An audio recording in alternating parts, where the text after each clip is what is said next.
कोणासोबत ट्रिपला जायला सर सगळ्यात जास्त आवडेल? एकट्याने. असं बेशिस्त लोक वागली ना की माझं डोकं फिरतं. ट्रिप मध्ये कधी अचानक जायचं ठरलं तर ब्लॅकने तिकीट विकत घेतलंय? मी असं घुसून गेलो, तिकीट विकट का नाही असं. मला काय सुचलं माहित नाही. मी तर टीसीलाच जाऊन विचारलं की दादर सेंट्रल और दादर वेस्टर्न काय किधर आहे. मग त्यांनी मला सांगितलं की वेस्टर्न इधर जाओगे घेतोय, सेंट्रल इधर. मी तिकडनं सटकलो. आपल्याबरोबर इवले उले हात असे यायचे. अशा वेळेला देवा घरची फुले वगैरे म्हणतात ना, त्याचा भयंकर राग यायचा मला. काय माहिती ट्रिप मध्ये काय पदार्थ खाल्ला आणि त्याच्यानंतर मला तो इतका बाधला. आणि मला प्रवासात ना ते हा बघ डोंगर तो काय सगळे डोंगर तसेच असतात. सगळ्या डोंगरावरनं माणूस पडला की काही वेळानंतर आय आय आय असा आवाज येतो. तर काही डोंगरात फरक नसतो. हॅलो नमस्कार फ्रेंड्स, मी मज्जाची नीलम. बंजारा हा चित्रपट लवकरच तुमच्या भेटीस येतोय आणि ज्यांनी या चित्रपटात धुमाकूळ घातलाय आणि असे एव्हरग्रीन कलाकार माझ्यासोबत आहेत. कसे आहात सगळे? मस्त मस्त. मी एक छोटासा रॅपिड फायर असेल, ज्याची उत्तरं तुम्ही पटापट द्याल आणि खरी द्याल असं मी बोलेल. बंजारा रिलेटेड, ट्रॅव्हल रिलेटेड आहे. प्रवास म्हणजे तुमच्यासाठी काय आहे?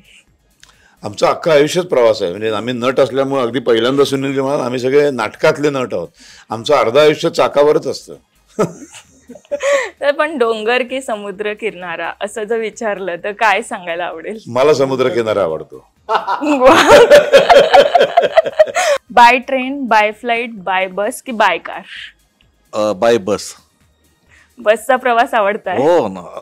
मगाशी म्हटल्याप्रमाणे नाटकाच्या ऍक्च्युअली मी नाटकाच्या बसने खूप प्रवास करतो आणि खूप धमाल करत जातो. वा. कोणासोबत ट्रिपला जायला सर सगळ्यात जास्त आवडेल? एकट्याने. मी अनेक वेळेला एकट्याने प्रवासाला लिहिलेला आहे. महाविद्यालयीन शिक्षणाच्या दरम्यान सगळ्यात उत्तम. कोणीच नसतं भांडायला. वा. ट्रिप मधील अविस्मरणीय गोष्ट कोणती आहे? प्रवास तो जो प्रवास घडतोय एका ठिकाणाहून दुसऱ्या ठिकाणी जाईपर्यंतचा जो मधला वेळ आहे तो अविस्मरणीय असतो. कारण तो बरंच काही देऊन जातो आणि बरंच पाहता येतं जे नंतर कुठेतरी कधीतरी उपयोगी पडतं. येस. ट्रिपमध्ये झालेली मैत्री जी नेहमी नंतर पुढेही सोबत आहे अशी कोणती आहे? आता आमची तिघांचीच मैत्री जास्त झाली या सिनेमाच्या निमित्ताने. मित्र होतो ते आणखी घट्ट मित्र.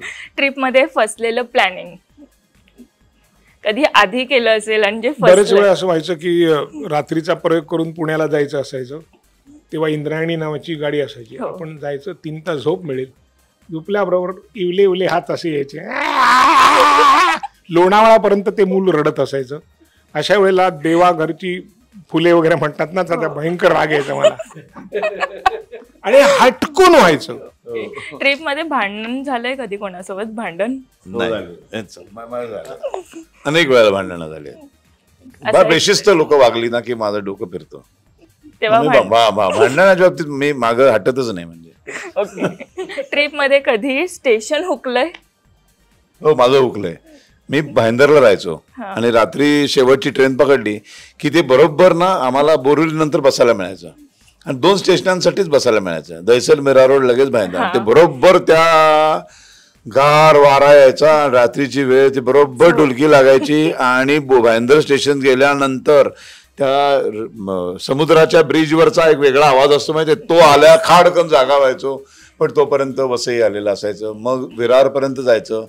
तीच ट्रेन 3:30ला परत निघते, तोपर्यंत तिथंच बसून राहायचं. असं मी अनेक वेळा झाले. बापरे. ट्रिप मध्ये कधी अचानक जायचं ठरलं तर ब्लॅकने तिकीट विकत घेतलंय? नाही. कोणीच नाही. मी असं घुसून गेलोय, तिकीट विकट का नाही असं. नंतर एक माझे ते हे होते पर्यवेक्षक तपासनीस, ते ओळखीचे होते. ते मग कोणाला तरी बोलवून ठेवायचे आणि मग ते शिवाजीनगरला एक प्लॅटफॉर्म तिकीट काढून देत आणि मी ते प्लॅटफॉर्म तिकीट घेऊन जायचो. वा. मी असा प्रवास केला एकदा आणि मला प्रयोग होता 11चा आणि माझा पास संपला होता. माझ्याकडे 10ची लोकल असायची आमच्याकडे गोरेगावला. तर मी ती 10ची पकडायचो, 10:30ला दादर स्टेशनला उतरायचो. तर त्या दिवशी पास संपला होता आणि तिकीटाला खूप लाईन होती म्हणून मी विदाऊट तिकीट चढलो आणि मला काय सुचलं मला माहित नाही. दादर स्टेशनला त्या दिवशी फुल फिल्डिंग लावली होती टीसीची. तर मी खूप घाबरलो होतो की आता एकतर मी वेळेत पोचतोय पण ह्याच्यामुळे कदाचित प्रयोग उशिरा सुरू होईल की काय. मला काय सुचलं माहित नाही. मी तर TCलाच जाऊन विचारलं की दादर सेंट्रल और दादर वेस्टर्न किधर आहे. मग त्यांनी मला सांगितलं की वेस्टर्न इधर जाओगे तो है, सेंट्रल इधर. मी तिकडनं सटकलो. नशिबाने मला कोणी नंतर अडवलं नाही. वा. ट्रिप मध्ये एखादा खाल्लेला अनोखा पदार्थ असा कोणता आहे आठवणीतला?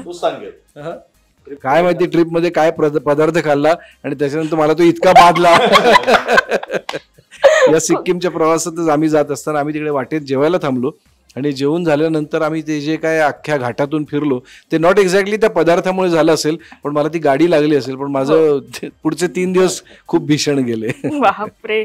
शेवटचं आहे, मला वाटतं याचं उत्तर प्रत्येकाने वेगवेगळं द्यावं. या ठिकाणी ट्रिपला जायचंय किंवा आणखी एक आहे त्यालाच, या व्यक्तीसोबतही ट्रिपला जायचंय. या ठिकाणी माहित नाही कुठे, पण नेहमीच वाटतं की मला माझ्या बायकोसोबत फिरायला जायचं. कारण बऱ्याच त्या मधल्या काळात इतके बिझी होतो की तिथला जास्त वेळ देऊ शकलो नाही. तिने मुलांकडे लक्ष दिलं. आज मुलं मोठे आहेत, तिला कुठेतरी न्यायला हवं. पण ते ठिकाण नंतर शोधू शकतो. मला पण वाटतं इतक्या वर्षामध्ये फक्त धावत राहिलो, काम करत राहिलो, त्यामुळं कुटुंबाला घेऊन कुठेच फारसं गेलो नाही आम्ही. त्यांचेच फिरलेत बिचारे. एकदा कुठेतरी कुटुंबाला घेऊन एक मोठी टूर काढायची आहे. बघू कधी जमते. पण कोणत्या ठिकाणी असं काही नाही, असं काही ठरवलेलं नाही. ते त्यावेळेला जे होईल. आता हे मला वाटतंच आहे.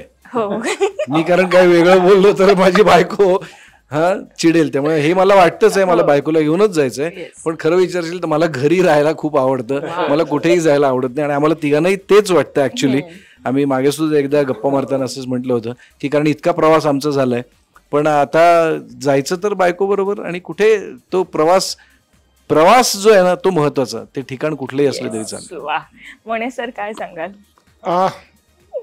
सगळ्यांसारखंच आहे. मला माझी मुलगी आणि माझी बायको हे 2च असे आहेत लोक जगात की ज्यांना माझ्याबद्दल तक्रार करता येत नाही. करायची असेल तर त्यांची इच्छा क्या पण करत नाहीत त्या. आणि आमच्या सगळ्यांचे गोव्याला भरपूर मित्र आहेत. त्यामुळे मला असं वाटतं की त्यांनी एका वेगळ्या फ्लाईटनी, मी एका वेगळ्या फ्लाईटनी गोव्याला जावं, तिथे उतरावं, 4-5 दिवस मजा करावी. त्यांनी वेगळं परत यावं, मी वेगळं परत यावं. कारण तिला ओळखणारे भरपूर लोक आहेत. आमच्यामुळे माझ्या मुलीला ओळखणारे भरपूर लोक आहेत. वैयक्तिला ओळखणारे लोक आहेत. आणि मला प्रवासात ना ते हा बघ डोंगर तो काय सगळे डोंगर तसेच असतात. सगळ्या डोंगरावरनं माणूस पडला की काही वेळानंतर आय आय आय असा आवाज येतो. तर काही डोंगरात फरक नसतो. शांतपणे गपचूप बसा, प्रवास करा. किंवा इकडे तिकडे गेलं गोव्याला, इकडे चर्च बघा, तिकडे देवळं बघा. ती काय बघितली ना, बघितली. अजून काय बरं, ती ताजमहाल सुद्धा मी पहिल्यांदा गेलो होतो तर असं बघितलं, हा चांगलं फर्स्ट क्लास. लोक ताजमहाल आणि मग ते आणि अमुक त्याचा अमुक होतो तमुक होतो. म्हटलं अहो ते संभाजीनगरला बीबी का मकबरा बघितलं तसाच दिसतो. तसाच दिसतो तो. कारण तो आपल्याला विकत घेता येत नाही. मग तो 50 मिनिटं बघून करायचं काय. त्यापेक्षा आग्र्याला घेतलं पेठा खा, जास्ती वेळ तोंडात राहतो, त्याची चव लोकांना घेऊन जाता येतो. ताजमहाल मी त्यासाठी आणला म्हणू शकत नाही ना, पेठा आणला असं म्हणू शकतो ना. त्यामुळे तसं मला काही फिरायला फारसं आवडत नाही. ते कुठल्या तरी एका संस्थेचा आम्ही 2-3 सभासद आहोत. ते सगळे इकडे तिकडे जात असतात. मी शांतपणे गोव्याला जातो, उत्तम झोपतो, भरपूर फिरत बसतो, एकटा मासे खातो, परत येतो. वा, खूप छान. पण याच मैत्रीचा प्रवास आम्हाला बंजारामध्ये पाहायला मिळेल. सो प्रेक्षकांना आता काय सांगाल जाता जाता? 16 मेला सिनेमा येतोय बंजारा, अवश्य बघा. Yes, thank you so much. 16 मे अवश्य बघा. जरूर या. आणि बंजारा याचा खरा अर्थ काय तो तुम्ही स्वतःसाठी शोधून काढा.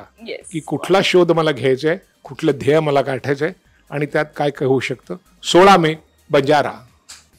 16 मे बंजारा.